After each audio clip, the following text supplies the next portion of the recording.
ng mga challenge na yan, ha? Kaya parang mas mabuti po no na maging wise ka sa mga hakbangin no na kukonekta po no sa iyong mga desisyon no. Sa Three of Pentacles no, ito yung Three of Pentacles no na kailangan mong pag-aralan no, kailangan mong pag-aralan, kailangan may effort. Syempre merong mga ah, kailangan ng focus, no? Ito yung mga dahilan o pamamaraan no, para magtagumpay ka. Kasi kailangan yan mga sangkap po iyan, no, na kailangan mong pagtibayin, no, yung mga pangarap mo, yung mga adhikain mo sa buhay. Kung ikaw ay nagsisimula pa lamang magnegosyo, no, dapat alam mo po, ha? Kasi ito po ay, kung kanino lang to makaresonate, no? Halo-halo pong energy ang nakukuha natin, ha. Kung ikaw naman po ay nagpaplano no ng mga bagong produkto no na kailangan pag-aralan mo, ha, kung ito ba ay naaayon para sa iyo, no.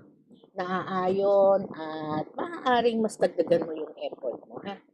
At magdadala naman ito ng magandang resulta po no dahil sa Three of Pentacles no, pinapakita pa rin dito no na talagang magkakaroon po ng magandang flow no ng financial matter po no ng iyong cash flow no, kaya wala kang dapat alalahanin na kung ikaw ay negosyante no. At kung nagsisimula no, nasa tamang posisyon ka o nasa tamang landas ka para mamili ng negosyo, o wag mo nang pagdudahan no yung laman ng isip at puso mo, ha.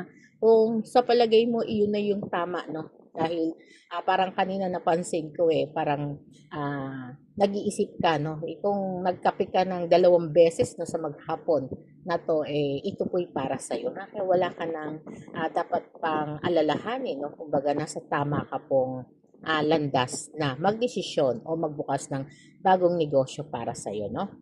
Sa King Knight of Cups no na ngayon po no ay ah, iwasan lang no na magkaroon no ng mga tao na makakasalamuha, yung mga bago o luma no na medyo makukwentuhan mo, ha, ng mga plano, pangarap mo, ha. Kasi dito no may nasasagap tayo, ha, na may mga tao na lumalapit o dumitingin sa iyo pero hindi maganda yung kanilang kanilang mga adhikain no, at ayaw nila no na parang sobra silang nagseselos no, ayaw nila na humahakbang ka o nauunahan mo sila, ha. Kaya dito po no, hindi po lahat ng nakangiti sa iyo ay malinis ang hangarin, ha? At hindi lahat no ng tumatawag sa iyo no na kaibigan